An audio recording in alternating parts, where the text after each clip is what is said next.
رب البرايا أستغفر الله من الخطايا. Wahai Tuhan, aku bermohon keampunan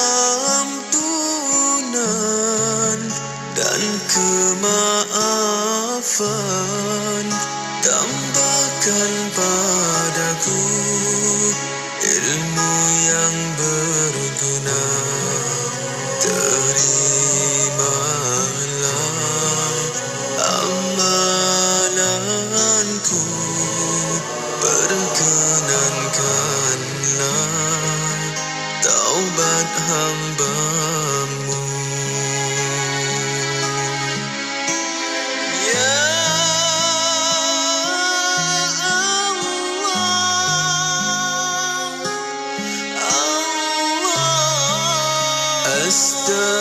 أستغفر الله رب البرايا أستغفر الله من الخطايا أستغفر الله رب البرايا أستغفر الله من الخطايا. ربي زدني علما نافعا ووافقني عملا مقبولا ووهب لي رزقا واسعا وتوب علي توبة نصوحا وتوب علي توبة نصوحا. أستغفر الله رب البرايا أستغفر الله من الخطايا أستغفر الله رب البرايا أستغفر الله من الخطايا.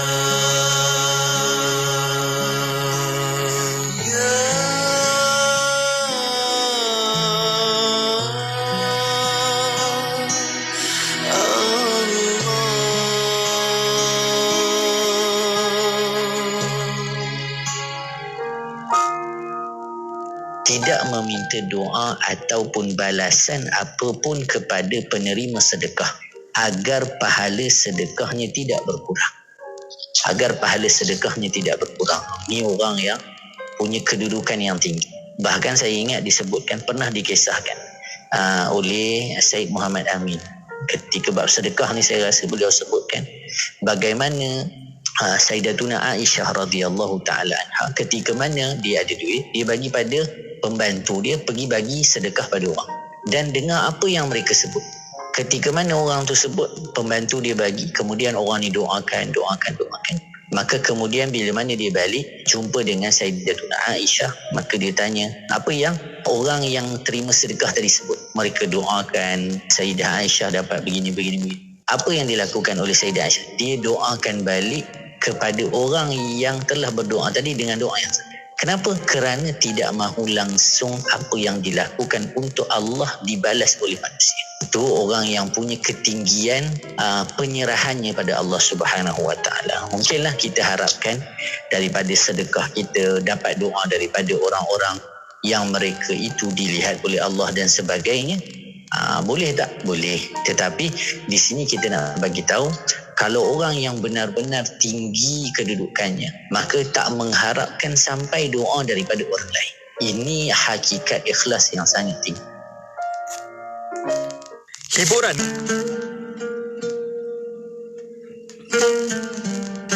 daripada Abu Sa'id Al-Khudri radhiyallahu anhu. Rasulullah sallallahu alaihi wasallam bersabda, "Afdalul a'mal 'ala dhahril ard thalathah, talabul ilm wal jihad wal kasb, lianna talibal ilm habibullah wal ghazi waliyullah wal kasibu siddiqullah." Maksudnya, amal yang utama di atas bumi ini ada 3.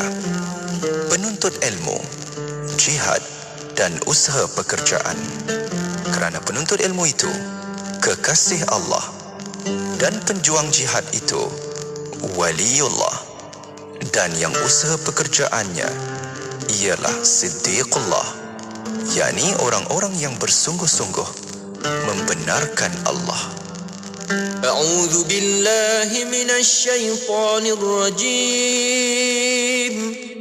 بسم الله الرحمن الرحيم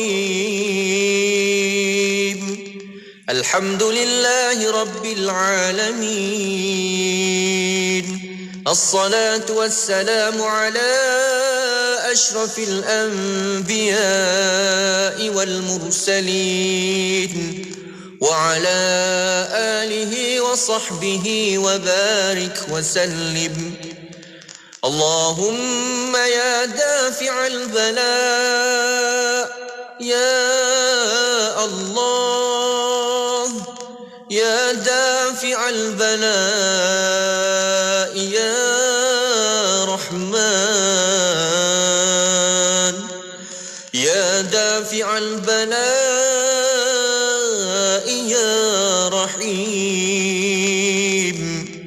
ادفع عنا كل بلاء الدنيا وبلاء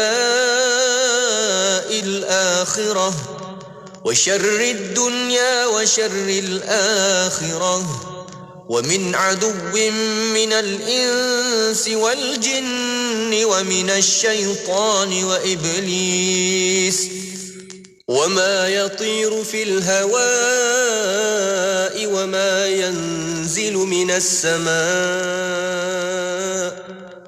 وما يخرج من الأرض برحمتك يا أرحم الراحمين وصلى الله على سيدنا محمد وعلى آله وأصحابه أجمعين والحمد لله رب العالمين. Kuching Sarawak 93.7 FM. Iklim Inspirasi Inforia Islami.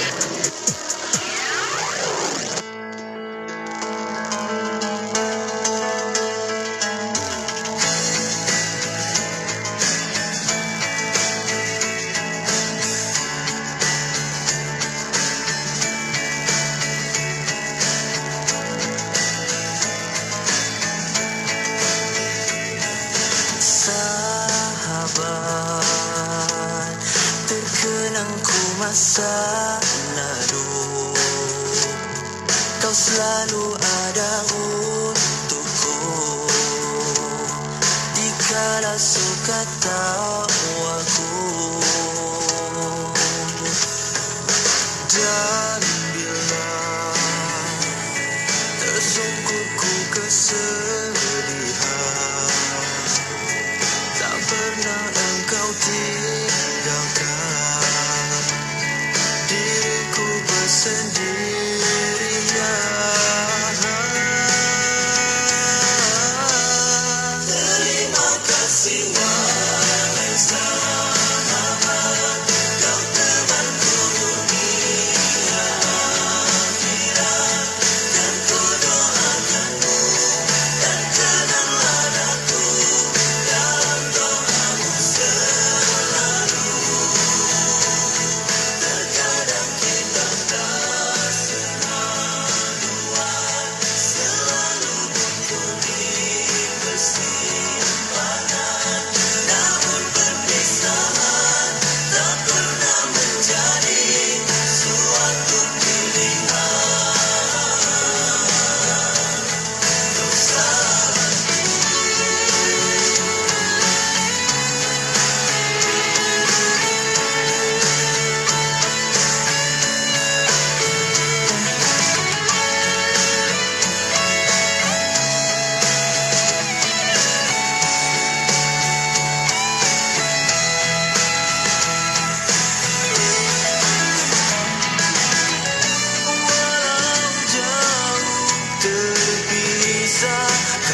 kasih wahai sahabat, kau temanku dunia akhirat. Kan ku doakanmu dan kenanglah daku dalam doamu selalu. Terkadang kita tak semaruan, selalu memberi kesiapan, namun perpisahan tak pernah menjadi suatu pilihan.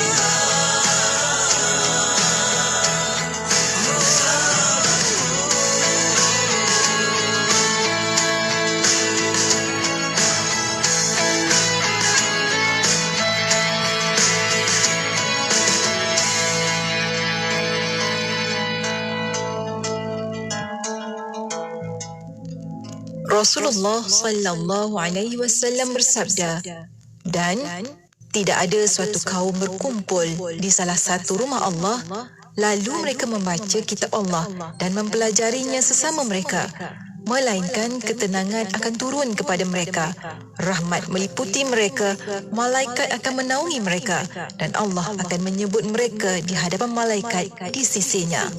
Hadis riwayat Muslim. Sebagai mukjizat teragung Rasulullah sallallahu alaihi wasallam dan panduan dalam kehidupan umat Islam, Al-Quran mempunyai banyak kelebihan kepada pendampingnya. Jom ikuti rancangan tadabbur bersama Ustaz Syahri Abdul Rahman setiap hari Jumaat pada pukul 11 pagi di Aspirasi 10 1 IKIM. Menggapai panjat taqwa melalui suluhan Al-Quran dalam tadabbur di IKIM, Inspirasi Inforia Islam. Radio IKIM 20 tahun Inspirasi Inforia Islami. Bismillahirrahmanirrahim. Assalamualaikum warahmatullahi wabarakatuh. Selamat malam semuanya. Anda waktu ini bersiaran teman-teman, kan saya Faiz Sajuk Osman. InsyaAllah kita bawakan rancangan legasi untuk kita bawakan satu lagi diskusi cerita tentang anak muda, golongan belia dan juga rakan mahasiswa kita untuk kita pendengarkan kisah mereka, apa yang nak dikongsikan. Dan pada malam ini, cemerlang seimbang. Apa yang cemerlang, apa yang seimbang, kita nak bawakan bersama temu bual kita, bersama dengan seorang tetamu, saudari Suwaibah Mustafa, merupakan graduan Universiti Sains Islam Malaysia dan juga penerima anugerah pelajaran diraja untuk convocation USIM baru ini. Pingat jaya cemerlang diterima anugerahnya. Alhamdulillah, bersama dengan kita malam ini dalam talian untuk kita bawakan perbincangan kita. Assalamualaikum. Waalaikumsalam warahmatullahi wabarakatuh. Khabar DJ? Sehat, Alhamdulillah. Suwaibah sihat Alhamdulillah sihat. Alhamdulillah. Pertamanya IKIM nak ucapkan tahniah lah atas kejayaan bergraduasi. Bila tarikhnya hari tu? Minggu lepas 23 hari bulan, 23 November. 23 November. Tahniah sekali lagi, dan saya lihat anda kira dipilih sebagai valedictorian juga untuk menyampaikan ucapan ketika majlis convocation tersebut, dan ucapan tersebut tu bukannya calang-calang, disampaikan juga dalam bahasa Arab. Jadi kita nak tahu jugalah kisahnya, dan pada malam ini kita nak bawakan perkongsian kita bersama dengan Suwaibah. Mungkin Suwaibah nak kongsikan kepada sahabat pendengar, rakan-rakan, terutamanya adik-adik mahasiswa kita yang sekarang tengah belajar, bagaimana nak fokus pada pembelajaran, cabaran demi cabaran yang dilalui dalam pandemik ni pun satu perkara yang perlu kita seimbangkan juga. Dan pada malam ini, sebelum kita cerita panjang, kita nak kenal dululah dengan Suwaibah. Mungkin Suwaibah nak kongsikan bersama dengan rakan pendengar kita, orangnya mana, jurusan apa ambil di USIM, dan bagaimana pengajiannya itu. Silakan. Boleh, insyaAllah. Pertamanya, Assalamualaikum warahmatullahi wabarakatuh. Saya nak ucapkan setinggi penghargaan lah buat Radio IKIM atas jemputan untuk memberikan sedikit perkongsian lah apa yang saya boleh kongsikan, saya kongsikan hari ini. Terima kasih banyak-banyak. Dan untuk penonton sekalian yang mendengar, apa yang saya beri, yang baik dijadikanlah manfaat, yang buruk tu janganlah diikut-ikutkan. Sebab kita kadang-kadang bercakap ni main cakap je kan. Ada yang bagus, ada yang tak bagus. Jadi pertamanya terima kasihlah. Jadi untuk sebagai pengenalan diri, yang pertamanya nama yang diberi Suwaibah binti Mustafa. Sekarang berumur 24 tahun, merupakan graduan sarjana muda Bahasa Arab dan Komunikasi dari Fakulti Pengajian Bahasa Utama USIM, Universiti Sains Islam Malaysia, masa yang disebutkan tadi. kalau background study, saya lepas SPM saya sambung diploma dalam bidang bahasa Arab juga, bahasa dan kesusasteraan Arab dekat Uniza Terengganu. Sebelum sambung ke peringkat degree di USIM. Itu untuk background study lah. Dan kalau untuk diri pula, saya lahir di Kelantan. Tapi sekarang menetap di Bandar Baru Bangi bersama family. Dan baru sahaja melangsungkan perkahwinan pada Sabtu yang lepas, 27 November. Orang kata masih tangan bermerah lagi ni. Mabruk. Tahniah untuk Swaibah dan pasangannya. Kira hadiah kumpul lah Dia kumpul. Okey. Jadi dia macam ada 2 event dalam satu minggu yang sama, event convocation dan juga event perkahwinan. Alhamdulillah tu antara rezeki lah. Alhamdulillah. Rezeki kumpul dan juga rezeki kahwin. Alhamdulillah. Jadi itu sahaja kot pengenalan diri. Pengenalannya bersama dengan Swaibah, dan kita nak kongsikan banyak cerita, banyak perjalanan Swaibah. Kalau saya boleh baca antara perkara-perkara yang boleh dibanggakan dalam diri, kejayaan demi kejayaan yang diraih dari kecil lagi kan. 13 tahun dah lengkapkan hafazan 30 juzuk Al-Quran.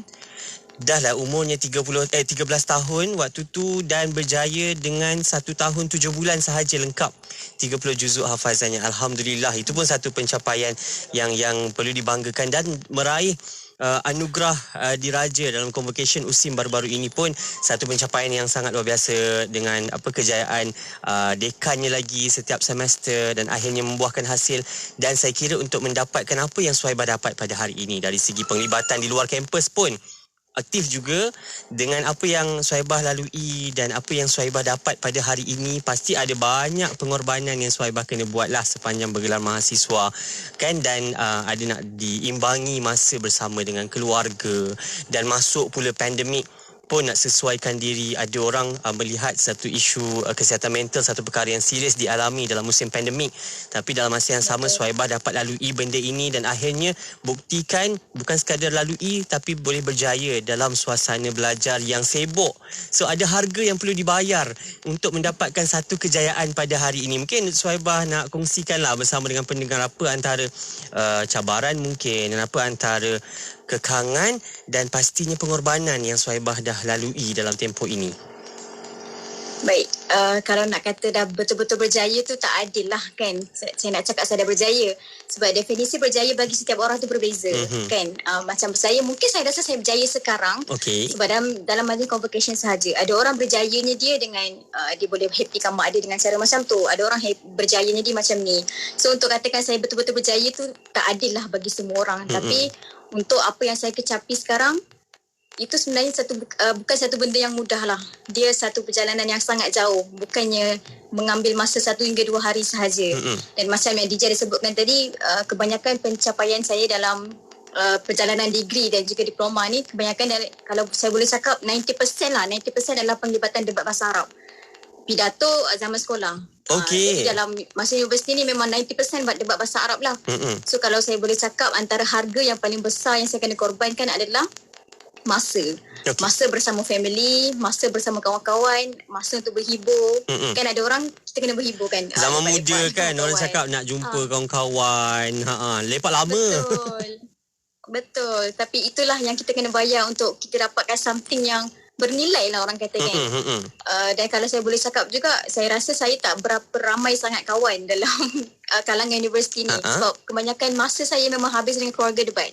Kalau nampak saya berjalan tu, nampak saya lepak-lepak tu, ni budak debat ni. So kawan saya tak ramai sangat. Jadi itu antara masanya lah. Even kalau kita dalam masa pandemik sekarang ni pun, 2 tahun lah kalau saya boleh cakap, 2 tahun lah kot, setahun setengah kita duduk rumah sahaja tanpa buat apa-apa pun saya bergiat aktif dalam debat. Sebab pertandingan debat tu boleh dianjurkan secara online kan. Jadi time masa dekat rumah pun dikorbankan untuk debat juga. Walaupun kita duduk serumah ni, tapi tak ada masa juga dengan family sebab kita duduk dalam bilik berdebat. So itu adalah masa yang kurang lah. Saya nak kata kurang lah masa bersama dengan family. Tapi saya berterima kasih lah dekat family, dekat mak ayah, sebab sangat memahami. Dan diorang tak pernah pun nak cakap dah stop lah debat. Tak ada masa dengan keluarga, tak ada sembang-sembang Betul. Ada je, bukan tak ada masa pun. Tapi limit lah perlu dibahagikan dengan baik Ya, sangat limit. Sebab lagi-lagi kalau sebelum COVID ni kita ada penglibatan dekat luar negara kan. So penglibatan debat luar negara ni lagi lain sikit training dia. Dia akan ambil masa 2 hingga 3 bulan. So 2 hingga 3 bulan tu kita prepare betul-betul. So kita kena ready lah mental dan fizikal balik. Kadang-kadang kalau sebab kita berdebat, kita bukan berdebat bahasa Melayu. Kita berdebat bahasa Arab. Jadi kita kena kuasai dua benda kan, kemahiran berdebat dan juga kemahiran bahasa. Jadi kalau nak berlatih tu memang orang kata setiap hari nak dekat pertandingan tu memang kita akan habiskan dalam 2 hingga 3 pagi baru nak balik. Kadang-kadang pukul 4 pagi tu baru nak basuh baju sebab pukul 8 nak kena gerak pergi kelas. Kadang-kadang tak tidur dah. Kita kena settlekan hal-hal untuk ke kelas tu lah. Tapi saya berterima kasih dekat kawan-kawan juga tadi, family kan, kawan-kawan juga sebab diorang pun faham apa yang saya tengah lalui. Jadi diorang akan macam hulurkan bantuan, tolong gosokkan baju, kadang-kadang tolong lipatkan baju. Itu macam perkara yang saya rasa sangat bersyukur lah sepanjang berjumpa dengan kawan-kawan ni. Saya tak pernah jumpa kawan-kawan yang tak pernah macam mana tak membantulah dalam perjalanan ni kan. Itu memang rezeki lah jumpa orang yang baik kan, kawan-kawan yang sangat memahami, yang sangat membantu perjalanan kan. Okey, sebab Ibas ada sebut tentang perjalanan debatnya itu banyak membantu Suhaibah dalam kejayaan hari ini. Banyaklah perkara dan saya melihat Suhaibah dah banyak terlibat dalam penganjuran debat peringkat antarabangsa pun. Bukan dekat Malaysia tapi debat bahasa Arab dengan dengan penutur asal. Jadi nak tahu jugalah waktu tu macam mana. Ada tak rasa boleh ke aku buat ni? Berjaya ke tidak nak bersaing dengan memang penutur asal, mereka cakap bahasa Arab dari kecil. Okay. Ke memang Suhaibah cakap bahasa Arab dari kecil ni? Tak ada, baca Quran je. Baca Quran je. Okey. Tapi tak boleh berdebat tu, jangan. Kan. So macam mana Suhaibah punya perasaan waktu tu mula-mula menyertai? First time sertai peringkat antarabangsa yang kat mana? Ke Doha? Peringkat antarabangsa kalau debat lah dekat Malaysia. Dekat Malaysia. Dekat Malaysia, orang luar datang. Malaysia anjurkan pertandingannya. Malaysia anjurkan, betul. Yang tu yang pertama lah. Kalau waktu first time pergi keluar 2016 rasanya, 2017 macam tu lah saya ke Qatar. Ke Qatar. Itulah sebab bertutur dengan orang yang memang cakap Arab dari kecil. Macam mana Suhaibah perasaannya waktu tu? Ada tak rasa down? Berdebar. Saya sebenarnya ada kisah di sebalik saya boleh ke Qatar tu sebenarnya. Saya kalau ikutkan, saya faham bahasa Arab tu. Okay. Maksudnya sebab saya dah belajar bahasa Arab daripada sekolah kan. Daripada sekolah masuk ke diploma, masuk ke degree memang belajar bahasa Arab dan memang join bahasa Arab, memang join debat. Cumanya saya join debat tu ada teks sebelum ni. Bertulis. Jadi kalau ada pertandingan saya tak risau sangat lah sebab kita dah bertulis benda tu. So kita baca lah. Jadi apabila pertama sekali ditawarkan untuk mewakili Malaysia ke Qatar, saya tolak tawaran tu. Sebab debat ke Qatar ni dia lain sikit. Dia adalah debat yang spontan. Dia bagi tajuk on the spot, kita bincang 20 minit sahaja dan kita kena terus berdebat. Itu lainnya debat Qatar berbanding debat-debat lain lah. Itu saya pertama sekali saya ditawarkan tu saya tolak lah sebab saya bagi alasan saya tak boleh spontan, saya tak pandai, saya tak nak. Memang saya sampai nangis-nangis saya tak nak kan. Sebab kita tahu kita tahu kekurangan kita betul. Betul. Tapi selepas dah dipujuk, dah macam diyakinkan dengan latihan semua, alhamdulillah 2017 wakilkan Malaysia untuk ke debat Qatar University masa tu. Memang berdebar tu tak payah cakap lah. Jumpa orang pun nak bagi salam pun takut dia sebab dengan jumpa orang Arab ni yang besar-besar semua kan. Betapa takutnya. Tapi alhamdulillah lah, orang kata betul lah pengalaman mematangkan usia.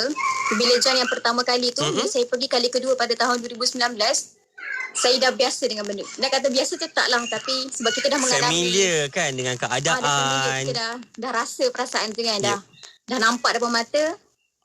So okey je lah, alhamdulillah khair. Itulah kisah perjalanan ke Qatar, Doha. Dan waktu PKP, waktu pandemik ni memang ada juga terlibat penganjuran untuk debat luar negara. Ada di Indonesia. Selamat. Waktu time zone-nya sama. Kalau tak dah kena jaga pukul berapa pula nak kena bertanding tengah malam. Kamak kata siapa marah siapa pula dalam bilik. Ya. Kan? Tapi berdebat je tengah-tengah malam sebab training macam biasa. Training masih ikut waktu asal 2-3 pagi tu standard lah. So 2-3 pagi tu berdebat biasa je. Mak pun macam buat apa dah bilik terjerit-jerit tu. Okey, mak ayah dah faham. Itulah bagusnya. Mak ayah dah faham sokongan dari keluarga yang akhirnya membuahkan hasil sehingga ke hari ini berjaya. Dan kita nak cerita lagi tentang debat dan juga pidato bahasa Arab yang menatijahkan Suhaibah yakin untuk berbahasa Arab dan boleh berkongsi berucap dalam bahasa Arab dengan baik kan dalam majlis convocation, bukan majlis yang mudah-mudah. Jadi kita nak tahu jugalah adakah ianya benar-benar membantu, dan kita nak tahu macam mana Suhaibah nak susun kepada anak-anak muda ataupun adik-adik yang memang dengar seronok orang cakap Arab tapi nak mula tak tahu macam mana, takut ke, susah ke, pun nak tahu jugalah. Mungkin Suhaibah boleh kongsikan selepas ini. Jadi anda jangan ke mana-mana, teruskan bersama saya Faiz Haji Osman dan juga Suhaibah Mustafa, merupakan graduan Universiti Sains Islam Malaysia, untuk kita bawakan rancangan legasi kita cemerlang seimbang kembali selepas ini. Jangan ke mana-mana. Dan di antara tanda-tanda kekuasaannya ialah dia menciptakan untukmu isteri-isteri dari jenismu sendiri supaya kamu cenderung dan merasa tenteram kepadanya, dan dijadikannya di antaramu rasa kasih dan sayang. Sesungguhnya pada yang demikian itu benar-benar terdapat tanda-tanda bagi kaum yang berfikir. Surah Ar-Rum ayat 21. Jom muhasabah diri dan keluarga kita mengikut contoh keluarga Sakinah Imam Al-Ghazali dalam silibus forensik keluarga menerusi Pesona di Zahrah bersama Ustaz Muhammad Abdullah Al-Amin pada setiap hari Isnin pukul 10 pagi di Aspirasi IKIM, Inspirasi Inforia Islami. Omar, cuba baca ayat kelima surah Al-Waqi'ah. Wabussatil jibalu bassa. Okey, baca ayat ke-8 surah Al-Alaq. Inna ila rabbika ruj'a. Wah, hebatnya Abang Omar. Abang Omar belajar dengan kawan-kawan di Al-Baghdadi. Seronok. Jom daftar anak anda ke program kolaborasi APC dan Oh Didik sekarang. Layari www.jomapc.com. Alhamdulillah. Radio IKIM 20 tahun. Meraih pendengar tidak kira umur, bangsa atau agama. Sentiasa memberi informasi yang terkini. Radio IKIM 20 tahun. Inspirasi Inforia Islami. Jadikan kami teman anda tak kira di mana jua anda berada. Faiz Haji Osman dekat sini bersama untuk Legasi. Jam 9 malam setiap Rabu kita bawakan rancangan untuk kita berkongsi idea bersama dengan generasi muda dan juga golongan belia. Untuk tajuk kita cemerlang seimbang, kita bawakan saudari Suhaibah Mustafa, penerima anugerah pelajaran di Raja Usim Pingat Jaya Cemerlang. Kita bawakan kali ini untuk kita dengarkan cerita beliau, pengalaman beliau bersama-sama dengan kita, dan Suhaibah dah kongsikan tadi kisah perjalanan beliau dalam acara debat pernah menyertai Qatar University Arabic Debating Championship dan Qatar Foundation Asian Arabic Debating Championship, dan sepanjang bergelar mahasiswa di USIM 14 pertandingan debat bahasa Arab telah pun disertai dan kesemuanya merupakan peringkat antarabangsa. 14 tahu, bukan sikit-sikit, dan itu kalau kira 14 kan Suhaibah, dari awal yang Suhaibah sertai sampailah yang terkini, bagaimana Suhaibah perasan corak penggunaan bahasa, cara berdebat, adakah improvement dari semasa ke semasa? Bahasalah terutamanya. Dia lebih kurang je sebenarnya. Sebab berdebat ni, kita debat ikut isu semasa sebenarnya. Okey. So, boleh katakan kita dah, kalau kita punya pertandingan debat tu, bila dapat tajuk je kita dah boleh agak dah. Oh, kita kena cakap apa lepas ni? Ayat apa yang kita patut gunakan? Template apa yang kita nak gunakan? Sebenarnya bahasa Arab ni tak mudah pun. Tak mudah. Tak susah. Mudah je sebenarnya. Tak susah pun. Kalau kita dah tahu dia punya kaedah dia, dah tahu dia punya perjalanan dia, macam mana nak sebut, untuk mukadimah kan, orang kata pendahuluannya macam mana, nak sampaikan isinya macam mana, nak tutupnya macam mana. So itu tak ada masalah pun sebenarnya. Itulah rentak-rentak. Itu soalan kita tentang ya, betul, tentang debatnya itu, bagaimana dari awal Suhaibah masuk, dan kita nak beralih tentang penguasaan bahasa Arab itu sendiri. Setengah orang rasa macam susah bila dengar bahasa Arab tu.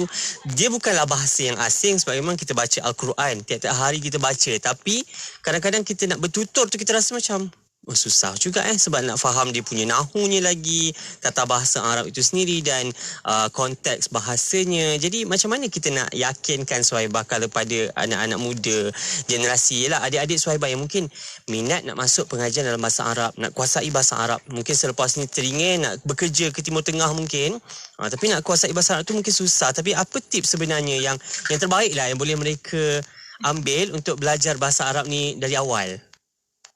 Baik. Pertama sekali sebab kita dah sentuh tentang bahasa Arab ni kan, sukalah untuk saya membetulkan stigma orang tentang bahasa Arab ni susah. Susah lah nak bercakap, susah. Betul tak orang cakap macam tu? Ramai kan? Saya bukan cakap kosong-kosong, yang memang ramai yang cakap macam tu. Ramai sangat.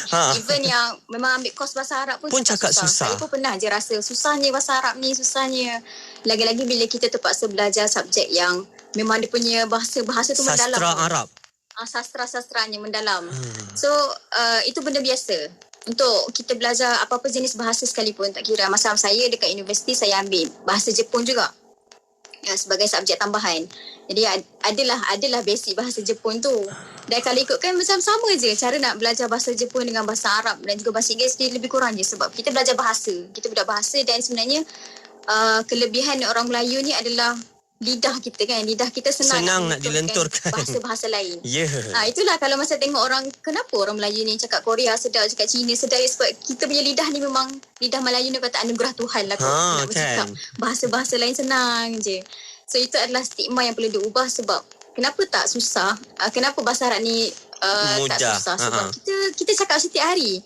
Kita baca Quran, kita baca doa. Sebab tu saya ada sebutkan dalam, kalau perasan dalam kata-kata saya, jangan menyesal. Even kita pernah belajar sebelum ni, ada orang kata menyesal lah sambung bahasa Arab ni, menyesal lah masuk sekolah agama. Jangan rasa menyesal benda tu. Sebab kita kena kaitkan bahasa Arab tu dengan kehidupan seharian kita. Macam mana betapa indahnya kita nak faham Al-Quran, nak faham hadis Nabi, nak faham doa yang kita baca. Kita boleh baca doa dalam bahasa Arab, kita boleh faham apa yang doa imam baca kan. So itu adalah perkara yang orang lain takkan dapat. Orang yang tak belajar bahasa Arab tu, dia tak dapat benda tu. Jadi jangan pernah menyesal lah, itu yang pertama. So untuk orang yang untuk mereka yang nak belajar bahasa Arab tapi takut ataupun tiada asas, pertamanya saya rasa perlukan minat. Untuk apa-apa bidang yang kita kena ceburi, kita kena ada minat. Kalau kita dipaksa untuk masuk engineering tapi kita tak suka, dia tak akan membuahkan hasil. Tapi kalau dah memang tiba-tiba tertulis tak suka bahasa Arab, dapat kos bahasa Arab, apa yang perlu kita buat adalah kita kena tukar mindset lah. Ini adalah mungkin ini hikmah Allah hadirkan kita dalam bidang ni kan. Ada hikmah yang tersembunyinya. Macam saya dulu, saya bercita-cita sangat-sangat lah nak pergi ke Timur Tengah ni. Sampai saya tak nak isi UPU langsung. Okey. Memang memang tak nak isi UPU sebab betul-betul nak pergi luar negara. Tapi takdir Tuhan tak dapat. Nak katanya Morocco tak dapat, Jordan tak dapat. Tapi ceritanya takdir tu dapat pergi untuk pergi bertanding. Betul. Dia plot twist dekat situ. Dia kata betapa pergi Allah juga kan cerita kita. Betul. Cantik sangat Allah susun. Daripada saya masuk diploma, start diploma tu dah mewakili universiti kan, sampai ke USIM dah mewakili negara apa semua. So itu plot twist yang kita tak boleh nak jangka apa yang Allah dah sediakan untuk kita kan. Jadi kita apa yang kita kena buat, kita kena adapt dengan benda tu. Bukan terima dengan pasrah, tapi terima dengan adapt. Dan kita usaha untuk jadi lebih baik daripada sehari ke sehari kan. Itulah orang duk kata sedapnya cakap bahasa Arab, idolanya. Jangan idolakan saya. Kita masing-masing ada kelebihan sendiri kan. Mungkin kelebihan saya pada bahasa Arab, mungkin kelebihan orang lain pada bahasa Jepun, tak tahu kan. Saya pun jealous juga dengan orang yang pandai cakap Korea, cakap Jepun. Masing-masing ada kelebihan masing-masing. Jadi letakkan minat dan tukar mindset tu adalah perkara yang pertama lah. Yang kedua, bahasa Arab ni dia tak susah sebab dia ada kaedah dia. Walaupun kita tak faham bahasa tu, ada orang macam tak faham lah, tak ada mufradat, tak ada vocabulary, tak boleh nak teruskan bahasa Arab ni. Tak sebenarnya. Bahasa Arab ni, lagi-lagi kalau kita belajar dalam Universiti Malaysia, dia tak terlalu susah untuk kita faham. Sebab kita kena faham je kaedah dia. Kalau macam saya mengajar, sebelum tu saya lupa nak perkenalkan diri tadi awal kan. Saya sekarang mengajar di USIM. Jadi guru bahasa lah. So bila saya mengajar dia orang, saya selalu cakap macam tu, tak susah bahasa Arab ni, tak ada vocab pun tak apa, asalkan faham. Contoh macam kita belajar jumlah syartiyah kan, tentukan mana dia punya adat syarat, mana dia punya fa'al syarat, mana dia punya jawab syarat, tentukan sahaja. cari je apa, mengikut kaedah yang telah ditetapkan. Tak perlu pun nak faham satu persatu. Jadi bila saya cuba apply teknik tersebut dekat anak-anak murid saya, semua macam lah Ustazah, senang je. Senang je, tak perlu pun nak faham satu-satu. Kita dah boleh jawab je soalan tu. Tapi untuk yang faham vocabulary itu adalah satu bonus point lah. Tapi untuk kita nak bertatih ni, bermula dari awal faham kaedah dulu. Itulah sedikit sebanyak caranya untuk cinta. Bukanlah orang kata apa, seronok kan dapat kuasai satu lagi bahasa asing, dapat kita pergi ke luar negara. Ni tambah-tambah musim orang nak pergi mengerjakan ibadah umrah ni, jadi seronok kita boleh cakap Arab, kita faham orang cakap apa kan. Setengah orang cakap, Suhaibah, nak kena pergi dulu baru boleh belajar bahasa. Suhaibah dah buktikan tak payah pergi pun boleh belajar bahasa, dan dengan ada belajar bahasa tu dah ada kuasai betul-betul, akhirnya dijemput untuk pergi. Betul kan, rezeki orang lain-lain kan. Itulah, Alhamdulillah. Dan kita nak beralih kepada kisah kejayaan Suhaibah lah, yang menerima anugerah pelajaran di Raja USIM setelah banyak kejayaan demi kejayaan, menerima penghargaan khas Ketua Pengarah Pendidikan Tinggi dalam Majlis Anugerah Tokoh Siswa Kebangsaan 2020 Oktober lepas Betul. Dan beliau juga penerima anugerah khas pencapaian siswa Majlis Anugerah Kecemerlangan Siswa USIM 2019, juga tokoh mahasiswa serta tokoh pengucapan awam cemerlang dan harapan di USIM. Alhamdulillah, itu antara kejayaan demi kejayaan selain daripada melibatkan diri secara langsung, bukan sekadar mewakili universiti, bahkan mewakili negara ke peringkat antarabangsa. Kita nak tahulah dalam kecemerlangan akademik yang diraih dengan anugerah dekan 7 semester anugerah dekan, setiap semester lah kiranya mendapat anugerah dekan. Alhamdulillah. Dan membuahkan hasil untuk anugerah pelajaran di Raja USIM, buat ucapan lagi dalam bahasa Arab depan graduan-graduan yang lain, depan kawan-kawan yang lain. Kita nak tahulah, cemerlang akademik tanpa ketepikan aktiviti luar. Dia bukan aktiviti luar yang calang-calang wakil universiti kan, wakil kolej kediaman ke tidak, tapi ini wakil negara untuk peringkat antarabangsa. Bagaimana Suhaibah seimbangkan terutamanya nak beri tumpuan belajar dan tumpuan untuk debat aktiviti luar ni? Baik, sekarang ni kiranya fokus kita kepada pengurusan masa lah kan, antara akademik dan juga core curriculum. Jadi sebenarnya sepanjang tempoh selepas dapat anugerah ni, pengurusan masa telah jawab soalan yang paling famous lah orang tanya saya. Macam mana bahagikan masa nak debat lah. Kan, betul kan? Setengah orang rasa macam, tak cukup tidur semalam, kena cover hari ni. Ni Suhaibah tak tahulah banyak mana tak cukup tidur je kalau kumpul.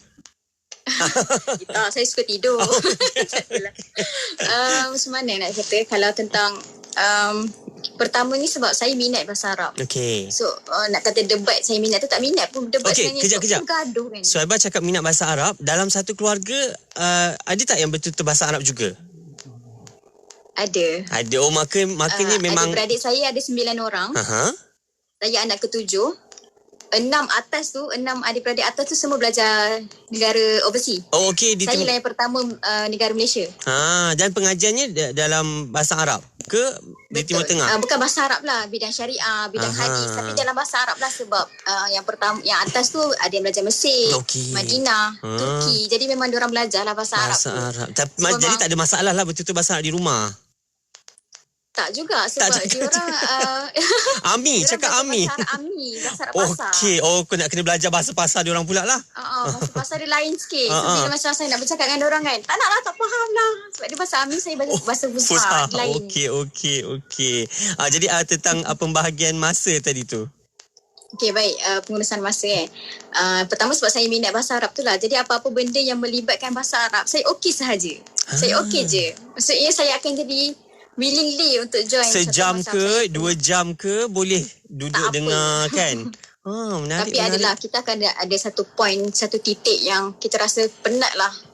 Kita akan rasa down lagi-lagi bila kita mengalami kekalahan yang kita tak expect. Sebab kita rasa kita boleh menang, tiba-tiba kita kalah. So kita akan rasa masa tu kita berada dalam keadaan yang dah penat lah, malas dah nak join. Kita malas dah nak tidur lambat, rasa macam penat sangat-sangat. Itu adalah perasaan yang semua debater pernah rasa. Dan mungkin juga pelajar-pelajar yang tak pernah masuk debat pun akan rasa benda yang sama. Kita akan rasa sampai satu tahap yang kita rasa kita tak boleh nak go dah. Itu benda yang macam mana nak overcome benda tu, perasaan tu? Ya, saya nak overcome. dah rasa down, tak nak join, tapi masih lagi selepas tu ada lagi penglibatan, macam mana? Kita tengoklah, kita rasa down tu untuk satu pertandingan sahaja, tapi yang sebelum ni apa yang kita dapat, kita rasa penilai kan benda tu. Lagi-lagi apabila saya dekat USIM ni, saya ada family debat, kita orang dah macam family dah antara debate ni. Even macam masing-masing punya pencapaian berbeza, tapi tak ada pun masa nak banding-bandingkan, kau dah sampai Qatar, kau dah sampai Indonesia, tak ada. Kita semua family. So bila masing-masing dah sampai point, dah sampai satu titik lemah tu, kita akan saling support antara satu sama lain lah. Mungkin bagi rehat sekejap ke, ataupun bagi motivasi lah antara sesama sendiri. So itu antara cara saya nak overcome masalah lah, selain daripada bagi tahu family. Okay, balik kepada isu pengurusan masa saya. Okay, selain daripada debat, saya juga banyak kali lah dijemput untuk jadi MC bahasa Arab. Tapi MC ni kita tak spontan lah. Ada yang spontan, ada yang bertulis. So itulah saya kata, apa benda yang melibatkan bahasa Arab saya okey sahaja. Sebab saya minat. Jadi bila dia tanya tentang pengurusan masa ni, saya lah orang yang tak sistematik sebenarnya. Ada orang jenis yang tulis kan, jadual jot down. Dia ada jadual, dia ada to do list. Saya bukan orang macam tu. Tapi saya ada satu mindset lah. Saya tahu saya akan ada pertandingan. So seminggu ataupun 2 minggu sebelum pertandingan tu, saya akan bagi tahu kawan-kawan assignment. Sebab hidup kita bukan hidup kita seorang. Kita ada kawan-kawan assignment kita ada pensyarah kita, kita ada family kita. So saya akan inform awal-awal kawan-kawan, minggu depan ataupun 2 minggu lagi saya akan ada tandingan. So memang tak akan boleh fokus sangatlah kelas dan juga assignment. So diorang faham, kita akan bincang awal, ataupun saya akan siapkan assignment tersebut awal. Pensyarah-pensyarah pun faham. Dia kata tak apa, saya akan lanjutkan due date, ataupun kita akan buat awal presentation tersebut. So itu adalah perkara yang semua orang kena buat sebenarnya. Kita tak boleh nak rasa, orang kata ananiyah, rasa pentingkan diri. Kita ada rakan-rakan sekeliling kita, ada orang sekeliling kita yang terimpak sama dengan apa yang kita buat. Betul. Yang pertama. Yang kedua adalah saya akan pastikan sekeliling saya selesa. Selesa tu bukan selesa tenang ke apa. Selesa tu dari segi saya dapat restu mak ayah. Saya bagi tahu mak ayah yang saya bertandingan, saya ada exam ke apa, dan sebagainya lah. Itu melibatkan family. Yang kedua adalah kawan-kawan tadi tu lah. Yang ketiga adalah saya kena ada satu mood yang kawasan tu bersih. Kita tempat selesa. Barulah kita boleh belajar dengan sebaiknya. Even kita balik dalam pukul 3-4 pagi. Penat macam mana pun penat macam mana sekalipun, tapi bila kita dapat keadaan yang selesa untuk kita belajar, itu adalah masa yang paling terbaik sebenarnya. Dan untuk belajar ni sebenarnya, kita tak boleh nak study hard sangat. Tak boleh nak tidur pukul 4 betul belajar kan. Ya, kita kena study smart. Betul lah apa yang orang cakap pasal study smart tu kan. Kalau kita rasa penat, tidur saja tak apa. Sebab sebenarnya belajar pada pukul 4-5 pagi tu lebih berkesan berbanding dengan kita tidur lawat sebelumnya. Saya tak tahulah, mungkin masing-masing ada cara dia sendiri kan. Tapi cara saya macam tu. Saya akan study sebelum subuh. Sebab subuh ni memang masuk aura kan? Lain sikit. Betul. Lain sikit. Even masa saya masuk Mahat sebelum ni pun, yang form 1 tu kan, saya akan mengulang sebelum subuh. Saya akan mengaji sebelum subuh. Barulah saya boleh dapat hafazan tu. Berbanding dengan orang yang tidur lewat malam tu, tak tahulah, mungkin masa pagi tu lebih tenang kot, damai kan, senang masuk dalam kepala. So mungkin itu antara tips yang boleh gunakan untuk rakan-rakan dan juga adik-adik yang mendengar. Pastikan kita ni hidup jangan sorang-sorang lah. Jangan asingkan diri daripada orang lain. Kita kena pastikan orang lain pun terasa impak positif daripada apa yang kita buat. Kita nak betul-betul. Sebab kita kalau dalam kejayaan kita tu ada ramai yang berada di keliling, yang memberi sokongan kan, yang memberi orang kata apa orang panggil perhatian bersama-sama dengan kita lah untuk melalui apa juga fasa kejayaan kita. Swaibah, kita nak berehat sekali lagi selepas inilah. Sebelum kita berakhir, kita nak dengarkan sedikitlah pesanan Swaibah buat adik-adik generasi muda hari ini dalam memberi tumpuan kepada belajar. Dalam masa yang sama, Swaibah pun dah lalui belajar dalam tempoh pandemik kan? Betul. So dah tahu dah cara macam mana. So selepas ni boleh pesan-pesan sikit lah bagaimana untuk adik-adik kita menjaga pembelajaran, terutama dalam suasana pandemik hari ini. InsyaAllah kembali selepas ni dalam Legasi. Jadi anda jangan ke mana-mana. Dengarkan IKIM dan menonton terus di Facebook dan YouTube kami. Kalau seseorang yang memiliki iman walau sebutir dan tidak ada baginya amalan, nescaya ia akan menyelamatkan seseorang itu daripada kekal dalam api neraka. Mungkin ia disiksa oleh Allah Subhanahu wa taala pada waktu yang tertentu, dan setelah itu Allah Subhanahu wa taala mengampunkannya dan memasukkannya ke dalam syurga. Mari menghayati pengajian ilmu akidah bersama Ustaz Dr. Aiman Al-Akiti pada setiap hari Khamis jam 5.10 petang. Semestinya di IKIM, Inspirasi Inforia Islami. Kisahnya ada 2 orang anak kembar, dua-dua lelaki. Bila nak makan, seorang suka nasi goreng kampung, seorang lagi suka nasi goreng ayam. Bila nak main, seorang suka basikal, seorang lagi suka skuter. Bila nak tidur, seorang suka bantal tinggi, seorang lagi tidur tak pakai bantal. Ayahnya pula ikutkan jelah perangai anak-anak ni sampailah mereka dewasa. Dua-dua pandai berniaga, seorang berniaga offline, seorang lagi berniaga online. Jadi, ayahnya hadiahkan mereka pakej berkembar IKIM. Dua-dua ada iklan radio dan iklan media. Senang, dua-dua dapat harga berpatutan. Jom kembangkan lagi perniagaan anda dengan memasarkan produk dan perkhidmatan anda di platform media sosial dan radio IKIM dengan harga berbaloi. Info lanjut hubungi 017-345-2564 atau 012-686-9236. Tarikh tutup permohonan iklan adalah pada setiap 16 hari bulan pada setiap bulan. Terus jadikan kami teman anda Radio IKIM 20 tahun Inspirasi Inforia Islami untuk cemerlang seimbang legasi kita bawakan rancangan kita pada malam ini. Menonton di Facebook dan juga YouTube kami. Terima kasih yang berkongsi komen, berkongsi ucapan tahniah buat Suhaibah pada malam ini di Facebook dan YouTube. Terima kasih yang banyak, boleh share. Semoga ramai lagi beroleh manfaat perkongsian daripada apa pun yang kita bawakan pada malam ini. Legasi kita nak berkongsi lagi sedikit lah sebelum kita berakhir bersama dengan Suhaibah pada malam ini. Merupakan penerima anugerah pelajaran Diraja USIM. Untuk kita dengar nanti, anda boleh tengok balik dekat IG ikim.my. Saya ada kongsikan story daripada Ustaz Hariri berkaitan dengan ucapan Suhaibah ketika majlis convocation tersebut. Nanti boleh tengok sendirilah. Yang nak tahu, yang cakap apa tu kalau yang nak tahu tu? Sikitlah. Sikitlah. Sikitlah. Panjang tu. Ucapan tu USIM tu memang macam mana, USIM ni kita integrasi ilmu dan akli. Kita memang akan fokus pada 3 bahasa lah, Melayu, Arab dan juga English. Jadi memang sebelum saya buat ucapan tu, saya dah diberi briefing lah tentang ucapan ni kena berapa minit, lepas tu kena ada bahasa, 3 bahasa tu lah kan.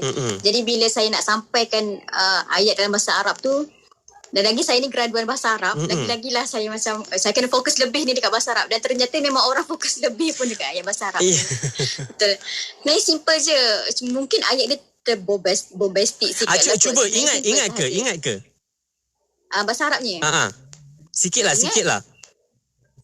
سيداتي وسادتي الأعزاء إن التخرج من الجامعة يصاحبه الكثير من مشاعر الحزن والفرح في آن واحد فهو الانتقال من مرحلة التعليم الجامعي إلى مرحلة أخرى أكثر تحديا في سوق العمل والحياة الجديدة ومع ذلك فإني على يقين بأن كل منا قادرين على تخطيط حياتنا إما أن تكون سعيدة وإما شقية باسمة أو عابسة فأول نصيحة لي ولكم أيها الأصدقاء ألا نيأس بل علينا أن نرجو كل الخير في مستقبلنا فلا تقل إنك لست نابغة ولا إن الظروف ضدك لأن النجاح ليس مقصورا للنابغين وحدهم.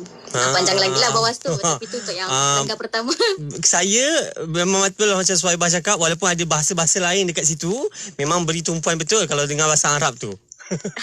apa sikit tadi tu yang Suhaibah kongsikan dengan pendengar? Yang atas tu saya macam bagi tahu je, takharruj tu, graduation tu apa sebenarnya kan. Graduation tu ada sedihnya, ada gembiranya, dan sebenarnya graduasi tu, kita bergraduasi tu adalah perpindahan daripada proses pembelajaran ke proses yang peringkat kehidupan yang lagi mencabar kan. Saya kata akthar tahaddi, yang lebih mencabar dalam pekerjaan dan juga kehidupan baru selepas belajar. Lepas tu saya selitkan sikit nasihat untuk yang mendengar.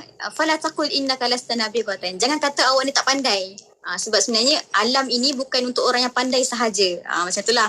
Saya kata semua orang boleh create kehidupan masing-masing. Tak kira lah kau sedih ke, tak kira lah kau megana ke, kau gembira je. Masing-masing ada hak untuk membina kehidupan masing-masing lah. Macam itulah, sikit lah. Lepas tu saya berterima kasih ada sikit macam ucapan tahniah bawah tu.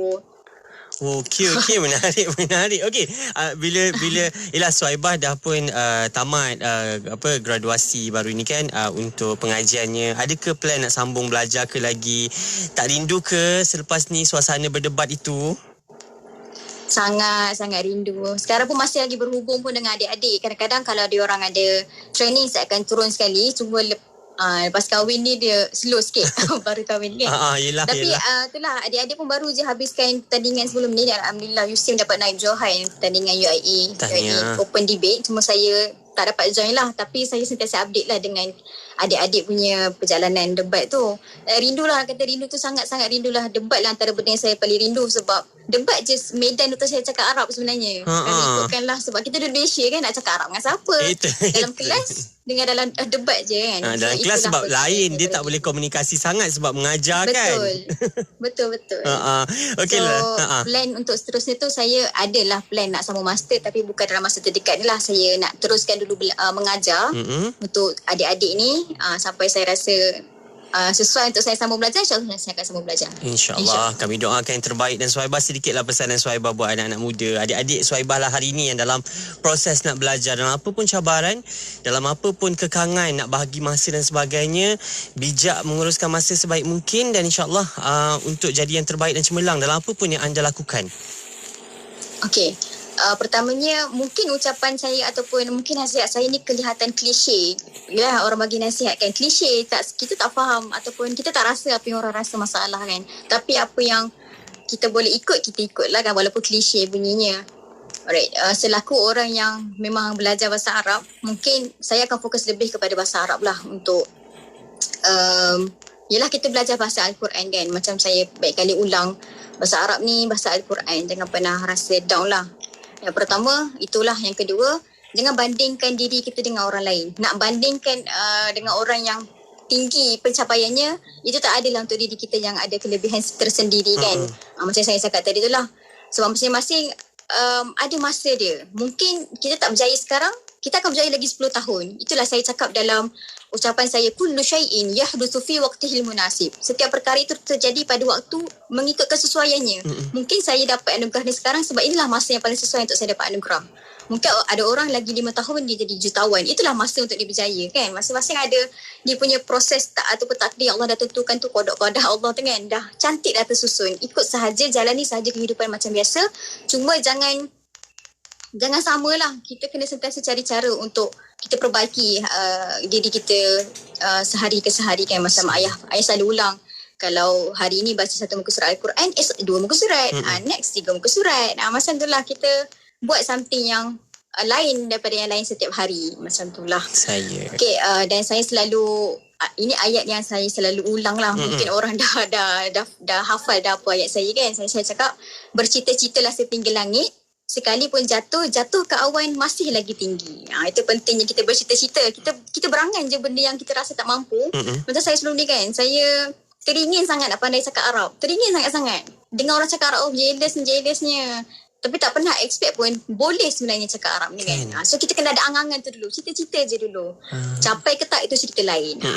Dan bila dah ada cita-cita tu, kita insyaAllah akan bergerak ke arah cita-cita yang dah kita plan tu lah kan. Betul. Suhaibah, terima kasih banyak untuk kesempatan kita berkongsi pengalaman Suhaibah bersama dengan sahabat pendengar yang menonton dekat Facebook dan YouTube kita. Kami doakan sukses untuk Suhaibah dan apa pun yang Suhaibah akan lakukan selepas ini. Dan selamat mengajar lah, menyambung orang kata apa, nak meneruskan legasi Suhaibah selepas ini dan melahirkan ramai lagi. Menabur bakti. Ni memang betul-betul menabur bakti ni, mencurahkan balik apa yang dah pun dapat kepada generasi baru di USIM itu. Tahniah sekali lagi Suhaibah untuk kejayaannya. InsyaAllah ada kesempatan kita jumpa lagi ya. InsyaAllah. Terima kasih banyak Ikim dan juga DJ Faiz atas jemputannya. InsyaAllah. Assalamualaikum. Waalaikumsalam warahmatullahi wabarakatuh. Buat anda teruskan setia bersama kami, pastikan Ikim Inspirasi Inforia Islami. Kota Baru 89.8 FM.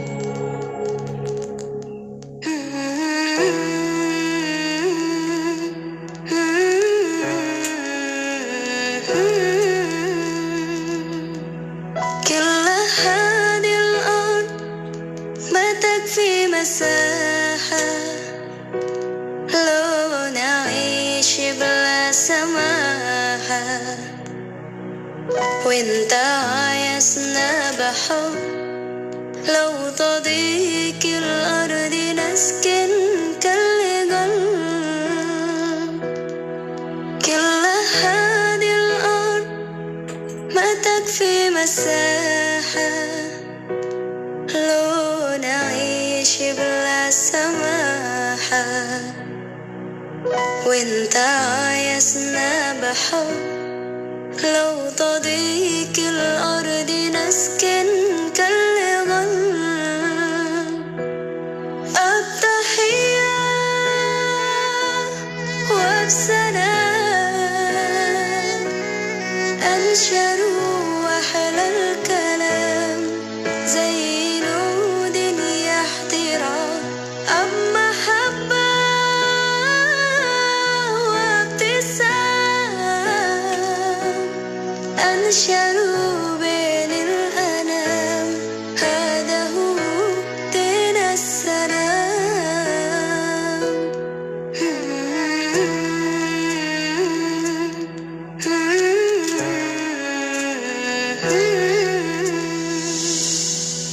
كل هذه الأرض ما تكفي مساحة لو نعيش بلا سماحة وانت عايزنا بحب لو تضيق الأرض نسكن كالغل التحية وبسلام أنشروا وحل الكلام زي نود يحترام أم محبة وابتسام أنشروا بين الأنام هذا هو دين السلام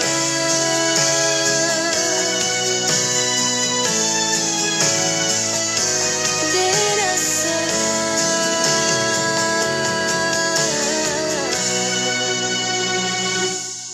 التحية وبسلام أنشروا وحل الكلام زي نود يحترام أم محبة وابتسام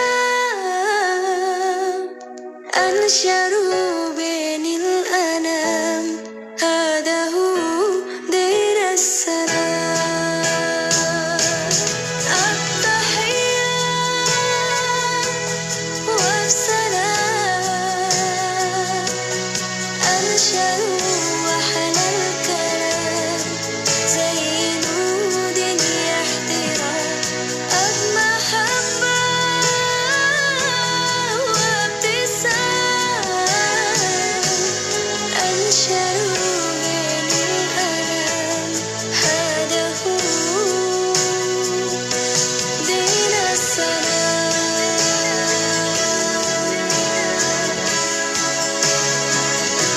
دين السلام.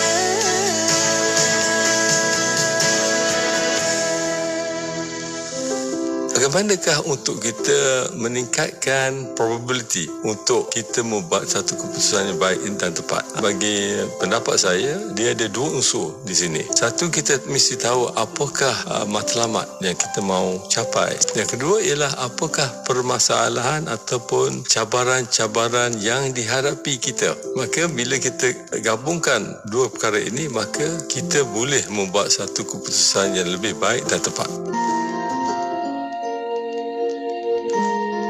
Malik bin Anas bin Malik bin Abi Amir Al-Asbahi cukup terkenal dengan nama gelarannya Imam Malik. Beliau dilahirkan di kota Madinah pada tahun 93 Hijrah bersamaan dengan tahun 711 Masihi, iaitu pada zaman pemerintahan Khalifah Sulaiman bin Abdul Malik daripada kerajaan Bani Umayyah. Sepanjang hidupnya, Imam Malik terkenal dengan kecerdasan akal fikirannya yang tinggi sehinggakan mampu menghafaz Al-Quran dalam usia yang masih muda. Beliau juga terkenal dengan sifat mulia, bersopan santun, seorang ulama yang luas ilmunya, hartawan, dermawan dan pernah memegang jawatan mufti besar di Madinah. Ada riwayat yang menyebut Imam Malik pernah belajar daripada 900 orang guru. Sebahagian daripadanya terdiri daripada ulama tabi'in. Imam Malik merupakan seorang yang pakar dalam bidang ilmu hadis. Beliau sangat berhati-hati dalam menyelidik sanad dan perawi hadis untuk memastikan kesahihannya. Beliau juga menganalisa hadis-hadis tersebut untuk merumus hukum-hukum agama. Kerana kemasyhuran Imam Malik dalam bidang ilmu hadis, ramai ulama dari luar Madinah datang untuk mendapatkan ilmu daripada beliau. Menurut satu riwayat, Imam Malik telah menghabiskan umurnya selama 40 tahun untuk menghimpunkan dan menapis hadis-hadis yang diterima daripada gurunya. Beliau telah menghafaz sebanyak 100,000 buah hadis. Walau bagaimanapun, tidak semua hadis-hadis tersebut diterima untuk dijadikan sumber hukum. Setelah ditapis, hanya 10,000 buah hadis sahaja yang diakui sah daripada 10,000 buah hadis yang telah disiasat dan dipadankan dengan Al-Quran. Akhirnya, hanya 5,000 buah hadis sahaja yang benar-benar diterima sebagai hadis Rasulullah sallallahu alaihi wasallam yang sahih. Hadis-hadis tersebut disusun dalam kitab Al-Muwatta, iaitu kitab peninggalan terbesar Imam Malik yang menjadi rujukan kepada seluruh umat Islam. Imam Malik yang juga dikenali sebagai pengasas mazhab Maliki telah meninggal dunia pada 10 Rabiul Awal 179 Hijrah bersamaan 798 Masihi ketika berusia 86 tahun. Beliau meninggalkan 3 orang putera dan seorang putri. Beliau meninggalkan jasa yang amat besar terhadap dunia Islam. Semoga Allah mencucuri rahmat ke atas rohnya.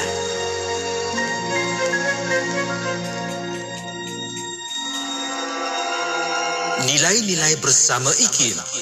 Adil. Dari segi istilah, adil bermaksud memberi atau menunaikan hak kepada empunya hak tadi. Ia adil juga dimengertikan sebagai meletakkan sesuatu itu pada tempatnya yang sebenar. Saya difahamkan, sifat adil atau keadilan disebut sebanyak 27 kali di dalam Al-Quran. Dalam satu ayat, Al-Quran menekankan agar insan beriman tidak terpengaruh oleh kebencian terhadap sesuatu pihak sehingga mereka terdorong untuk berlaku tidak adil atau menzalimi seseorang atau suatu pihak. Dan perkara ini ditegaskan dalam ayat yang berikut, iaitu surah Al-Maidah ayat 8. Wahai orang-orang yang beriman, hendaklah kamu semua sentiasa menjadi orang yang menegakkan keadilan, kerana Allah lagi menerangkan kebenaran, dan jangan sekali-kali kebencian kamu terhadap sesuatu kaum mendorong kamu untuk tidak berlaku adil. Hendaklah kamu berlaku adil kepada sesiapa jua, kerana sikap adil itu lebih